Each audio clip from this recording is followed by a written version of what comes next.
name is Ipsa. We're taking class 9 physics topic. The video number 4, part 5, and we're taking a specific question like part 3 and 4 on inertia. Just a question on inertia and how to explain it. कि अगर बस चल रही है, और वो break लगा देती है, या कार चल रही है और ब्रेक लगा देती है, तो हम आगे की तरफ क्यों गिर जाते हैं?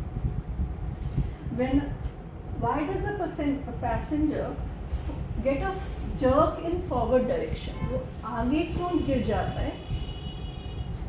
Forward direction when a bus stops suddenly. जब बस रुकती है तो हम ऐसे गिर जाते हैं, आगे को हो जाते हैं. वो क्यों गिर जाते हैं? Okay, so इसका हम explanation देंगे. Very similar to part 3, episode 3 that we have done. It's basically based on inertia only.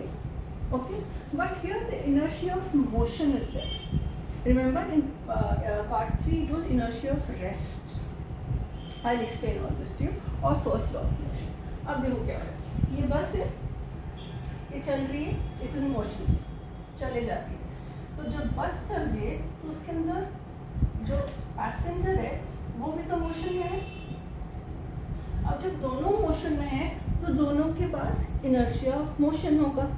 मतलब उनका क्या मन करेगा कि हम चलते ही जाएं. That is what is inertia of motion.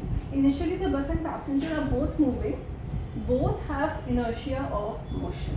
Both have inertia of motion means both want to move. They don't want to stop. Okay. पर अब ड्राइवर ने क्या किया? ब्रेक्स लगा दिए और बस को रोक दिया. ब्रेक्स क्या होती है? एक टाइप की फोर्स होती है. The force is applied on the bus. Brakes की फोर्स डायरेक्टली बस पे लगी तो बस को तो रुकना ही पड़ेगा ना. उसका इनर्शिया काम नहीं आएगा क्योंकि उसी के ऊपर हमने फोर्स लगा दी. इसी बस पूरी की पूरी बस पे हमने फोर्स लगा दी तो उसको तो रुकना ही पड़ेगा. There is no option. मगर साथ साथ क्या हुआ, वो जो फोर्स थी वो ये आदमी is in touch with the bus. The lower part of the body is in touch with the bus. देखो उसकी बॉडी नीचे lower part of the body is touching the bus. तो उसको भी वही फोर्स फील हुई, ब्रेक्स वाली force passenger को भी फील हुई. तो उसका इनर्शिया भी टूट गया, उसको भी रुकना पड़ गया. अंडरस्टैंड? जो ब्रेक्स की फोर्स थी वो बस पे भी लगी और पैसेंजर के लोअर पार्ट पे भी लगी. दोनों का इनर्शिया टूट गया. दोनों जो जाना चाहते थे नहीं जा पाए, रुक गए. So the force is applied by the breaks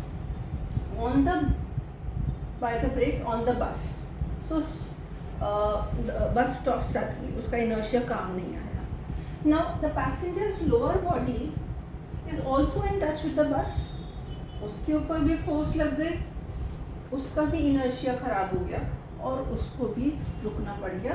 only the lower body. Now let's come to the upper body. Upper body bus को टच कर रही है क्या? नहीं कर रही. वो हवा में है काइंड ऑफ.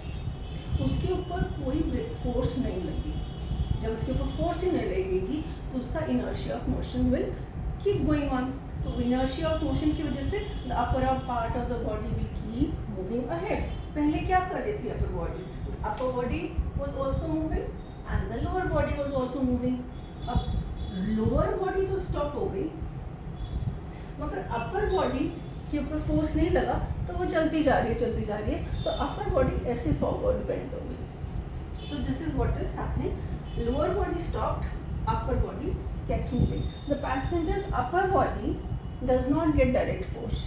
वो टच ही नहीं कर रही बस को, उसके ऊपर डायरेक्ट फोर्स ही नहीं आए.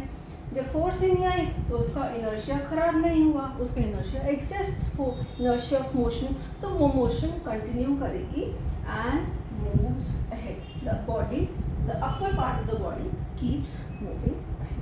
ओके, सो फाइनल सिचुएशन क्या हुई कि पैर तो वहीं रह गए, बॉडी आगे मूव हो गई. So it is something like this. पैर वहीं अटक गए ब्रेक्स की वजह से और बॉडी आगे चली गई. तो हमें क्या फील हुआ कि हम आगे को किसी ने हमको धक्का दे दिया. So this will be the literal position of the object when the bus stops. कि उसके पैर वहीं रह गए बॉडी आगे टेढ़ी सी चली गई, so he feels as if the jerk is there in the forward direction. That's what feet stop, but the upper body keeps moving, and you feel that there is a jerk in forward direction. Okay, so it's basically explained by law of inertia of motion. Remember, क्योंकि ये motion का inertia था, inertia of motion था, because of which the body kept moving ahead. ये दोनों चीज़ें पहले से move कर रही थी. So which inertia do they have? Inertia of motion, which tells them what? It tells them चलते रहो, रुकना नहीं है. That inertia tells them keep moving. Okay, hope it's clear. All the best.